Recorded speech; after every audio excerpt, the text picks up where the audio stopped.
முருகப்பெருமானுக்கு பிடித்த கோவிலான வயலூர் முருகனை பத்தி தெரியுமா? முருகப்பெருமானுக்கு பிடித்தமான ஆலயங்கள் 2 அப்படின்னு அருணகிரிநாதர் சொல்லியிருக்காரு. ஒன்னு திருச்செங்கோடு, இன்னொன்னு திருச்சி வயலூர். திருப்புகள்ல 92 இடங்கள்ல வயலூரா வயலூரா அப்படின்னு பாடியிருக்காரு அருணகிரிநாதர்.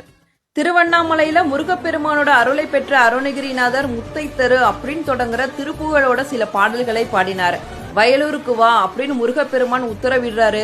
முருகப்பெருமானோட உத்தரவை ஏற்று வயலூருக்கு வந்தார் அருணகிரிநாதர். அங்க பொய்யா விநாயகரோட அருளை பெறுகிறார். ஆனா முருகப்பெருமானோட தரிசனம் கிடைக்கவே இல்லை. இதனால ஏமாற்றமடைந்த அருணகிரிநாதர் ஒளித்த அசிரிரி பொய்யோ அப்படின்னு சொல்லிட்டு கத்துறாரு.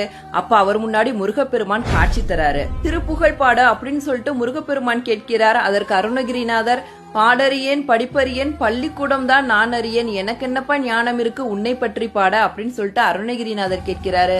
உடனே முருகப்பெருமான் தன்னுடைய வேலை எடுத்து அருணகிரிநாதரோட நாக்குல ஓம் அப்படின்னு சொல்லிட்டு எழுதுறாரு. உடனே அருணகிரிநாதருக்கு திருப்புகழ் கரை புரண்டு ஓட ஆரம்பிக்குது.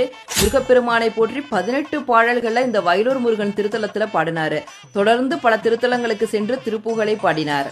முருகப்பெருமானோட அருள் நிறைந்த திருத்தலம் தான் வயலூர் முருகன் திருத்தலம்.